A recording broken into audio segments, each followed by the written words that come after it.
പല മാതാപിതാക്കളും ആശങ്കപ്പെടുന്ന ഒരു കാര്യമാണ് നമ്മുടെ കുട്ടികൾ നടക്കാനും സംസാരിക്കാനും വൈകിക്കഴിഞ്ഞാൽ അവർക്ക് എന്താണ് സാർ നമുക്ക് അഡ്വൈസ് കൊടുക്കാനുള്ളത്?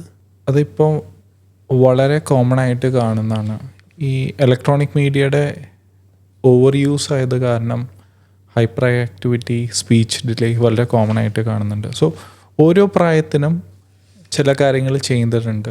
ഏകദേശം 8-9 മാസം ആകുമ്പോഴത്തേക്കും ഇരിക്കണം, ഒരു 1-1.5 വയസ്സാകുമ്പോഴത്തേക്കും പിടിച്ചു നിന്ന്, 2 വയസ്സാകുമ്പോഴത്തേക്കും നടക്കുക, സംസാരിക്കുക, അങ്ങനത്തെ കാര്യങ്ങളൊക്കെ കൃത്യമായിട്ട് ചെയ്യുന്നില്ലെങ്കിൽ അതനുസരിച്ചുള്ള കാര്യങ്ങൾ ചെയ്തുകൊണ്ട് പല തെറാപ്പികൾ, speech therapy, occupational therapy, behavioural therapy എന്നിവ പല കാര്യങ്ങൾ ചെയ്തുകൊണ്ട് കുട്ടീനെ നോർമലാക്കി കൊണ്ടുവരാൻ സാധിക്കുന്ന സിറ്റുവേഷൻസ് നമ്മൾ കാണാറുണ്ട്.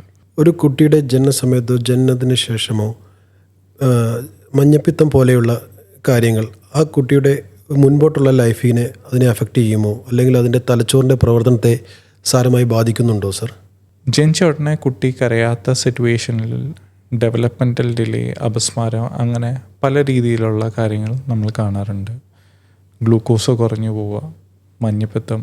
അത് സാധാരണ എല്ലാ കുട്ടികൾക്കും മഞ്ഞപ്പിത്തം വരാറുണ്ട്.